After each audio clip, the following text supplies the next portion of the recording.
Hey guys, what's up? It's Duncan here, KH fan, bringing you guys an album review, and this time of the new album from Gojira entitled Levant Sauvage. I don't speak French, so forgive me that I butchered that. This is their first album released on Roadrunner Records. Now, if you're not too familiar with Gojira, they are I'd say kind of like a progressive / death metal band from France.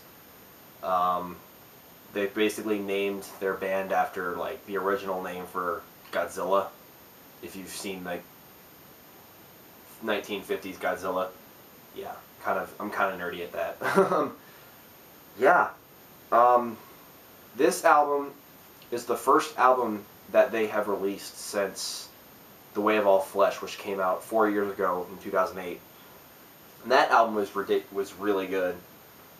So, but the question is, did this album actually live up and exceed expectations for most fans?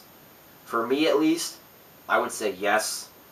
This album definitely has the punchiness that The Way of All Flesh did, as well as the other albums that they've released before it.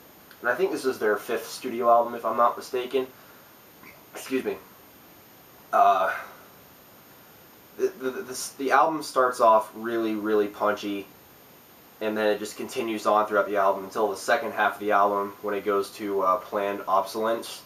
Starts off with some heavy chugs of the guitar, along with blast beats from the drums, obviously, and it just keeps continuing to beat you on the inside, and that's what I love about Gojira, is that they continue to interest you, no matter if you like the band or not. It's just their music is very interesting. At least to me, it is.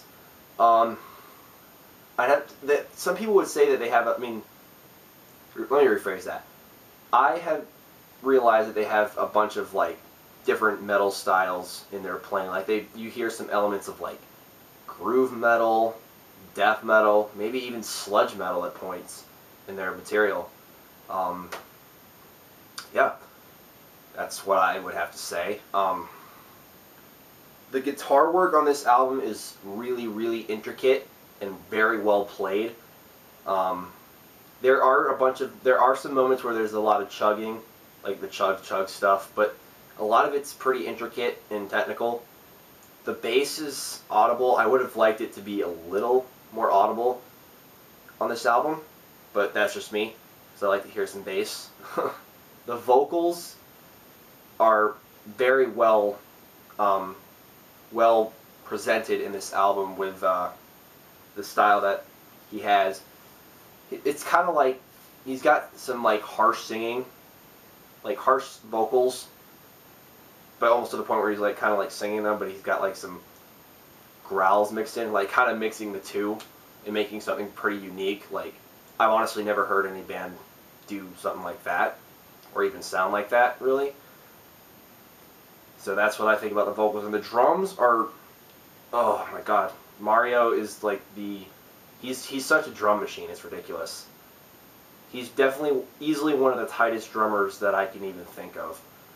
Like, I was blown away by some of the frickin' polyrhythms he was kind of making on his parts in Liquid Fire and even the title track itself.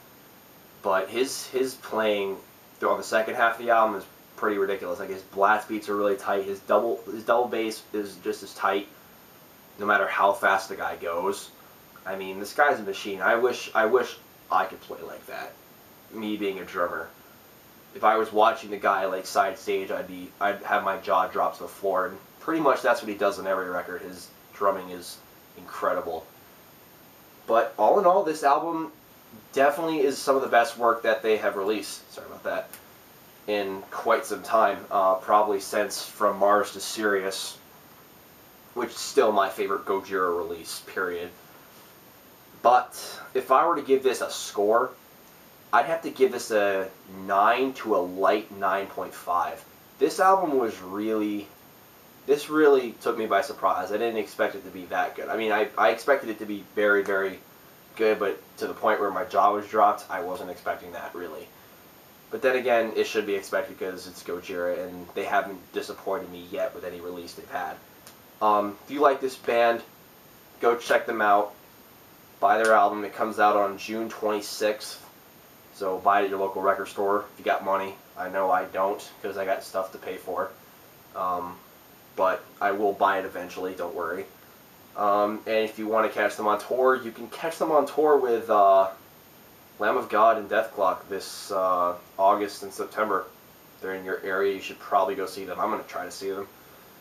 So, yeah. I mean, this album was released 4 years after Way of the Flesh, but it didn't really feel like it was. It really took 4 years to make this. I mean, they really took their time with this, and I'm glad they did because this is a very, very good release. So, I've concluded my review of this. I will see you guys later. Peace out. Keep it metal. Go buy this fucking album when it comes out.